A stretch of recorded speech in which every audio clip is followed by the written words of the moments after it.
Depois de 2 meses tentando se recuperar do terror vivido na Estrada 316, Ricardo acreditou que finalmente estava voltando ao normal. Os pesadelos diminuíram, as mãos tremiam menos e ele já conseguia dirigir durante o dia sem sentir aquela agonia no peito. A noite ainda era difícil, mas ele tinha esperança de que o pior tinha passado. A vida voltou a uma espécie de rotina. Ele trocou o turno do trabalho para o horário da tarde, mas naquela semana pediram que fizesse plantão noturno novamente, só por um dia, porque ninguém mais podia. Ele tentou recusar. A ideia de ficar sozinho à noite o deixava enjoado, mas, pressionado, acabou cedendo. E foi justamente naquela noite que tudo recomeçou. Ricardo desceu as escadas rangentes até o porão onde funcionava o setor de arquivos digitais. Era um espaço apertado, com cheiro de poeira e eletrônicos velhos. Havia caixas jogadas por todo canto, fitas antigas empilhadas e computadores velhos conectados a cabos remendados. Ele ligou a luz, que piscou 2 vezes antes de acender por completo. Sentou-se diante do monitor principal e começou a organizar as pastas. Tudo parecia comum, monótono, até que encontrou uma pasta que não aparecia antes. Não catalogado / riscos.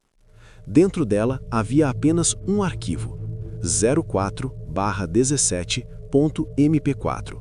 Nenhuma data, nenhum remetente, nenhuma origem. Ricardo sentiu uma pontada familiar no estômago, aquela mesma sensação que sentiu na Estrada 316, minutos antes de ver o homem parado na luz dos faróis. Por um instante, considerou fechar tudo e ir embora, mas a curiosidade venceu. Clicou no arquivo. A tela ficou preta, mas o áudio começou imediatamente. Primeiro, apenas estática profunda. Então, uma respiração lenta e calculada, como alguém esperando o momento certo para falar. Ricardo ficou desconfortável. Aos 37 segundos, um som metálico, como unhas tocando ferro. Aos 1 minuto e 12, um sussurro estranho, incompreensível. Ele pausou. Achou que estava corrompido, mas quando deu play de novo, a respiração estava diferente, mais próxima, mais nítida, quase dentro da sala. Ricardo tirou os fones e colocou no viva voz. O porão se encheu de um som baixo, arrastado, parecido com passos no chão. A luz tremeluziu no teto. Um vento frio inexplicável surgiu, mesmo com as janelas fechadas. E então a porta atrás dele rangiu sozinha. Não abriu completamente, só mexeu, o suficiente para provar que não estava sozinha no ambiente. O áudio continuou e pela primeira vez uma frase surgiu, muito clara. Você me ouve. Ricardo congelou, pausou imediatamente. O som cessou. Mas quando apertou play novamente, os passos mudaram. Agora pareciam vir de dentro do porão, mais pesados, mais próximos, como se estivessem sincronizados com sua respiração. Ele desligou o arquivo, mas o áudio continuou tocando. O monitor apagou sozinho. O porão ficou quase completamente escuro, iluminado apenas pela luz fraca do computador. E então o celular de Ricardo vibrou com uma ligação de número desconhecido. Ele atendeu com dedos trêmulos. Alô? Do outro lado, o mesmo som do arquivo. Respiração lenta e a mesma voz da gravação, dizendo com um tom lento e calculado: você deveria ter parado na primeira vez. Ricardo deixou o telefone cair no chão. Tentando entender o que estava acontecendo, abriu o editor de áudio e analisou a forma das ondas do som. Foi quando percebeu algo impossível. Havia 2 camadas distintas no arquivo. A primeira era o áudio normal. A segunda era a mesma gravação invertida. Ele inverteu a trilha e apertou play. A voz, agora cristalina, disse: você está ouvindo isso do lado errado. O coração dele disparou. Ricardo virou o celular de cabeça para baixo e apertou play novamente. A gravação mudou completamente. Agora havia passos atrás dele, sincronizados perfeitamente com sua própria respiração. Ele se virou devagar, mas não viu ninguém. A luz do computador aumentava e diminuía como se respirasse junto com o som. De repente, a respiração no áudio mudou. Ficou igual à de Ricardo. Era ele mesmo. Era a respiração dele gravada antes dele ouvir. A luz apagou de vez. A sala mergulhou em absoluta escuridão. Ricardo ouviu apenas o áudio dizendo: "Estou atrás de você." Um toque gelado pousou em seu ombro.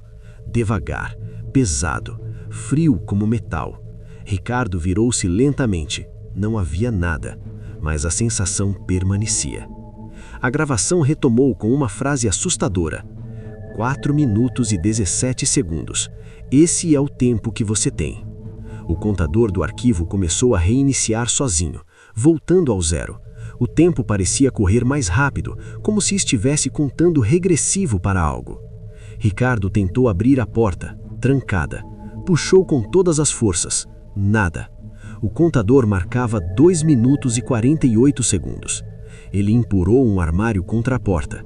Pegou o celular. Sem sinal, sem internet, sem rede. O áudio dizia: "Está chegando perto." Ricardo ouviu uma respiração no pescoço. Virou rápido. Nada. Aos 50 segundos, o porão começou a tremer como se algo gigantesco estivesse se movendo dentro das paredes. Aos 20 segundos, a tela do computador iluminou a sala com luz branca intensa. Aos 10 segundos, o áudio ficou extremamente nítido e disse: "Agora você entende. Não foi você que encontrou a gravação. Foi a gravação que encontrou você." O contador chegou a 1 segundo. O áudio parou. Silêncio total. Ricardo respirou fundo.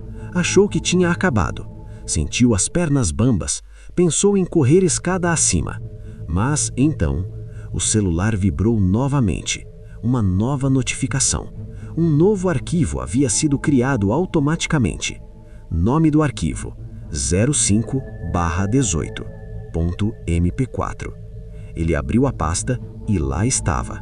A duração: 4 minutos e 17 segundos. Exatamente igual ao primeiro. E naquele instante, a luz atrás dele acendeu sozinha. E um sussurro repetiu, baixinho: "Volte ao começo." Se você chegou até aqui, muito obrigado por assistir. Se essa história te prendeu de alguma forma, aproveita e se inscreve no canal. Ative o sininho para não perder os próximos vídeos. E se puder, deixe o seu like. Isso ajuda demais o canal a crescer e me motiva a trazer novas histórias para você. Escreve nos comentários o que você achou e qual tema você gostaria de ver nos próximos vídeos. A gente se vê na próxima.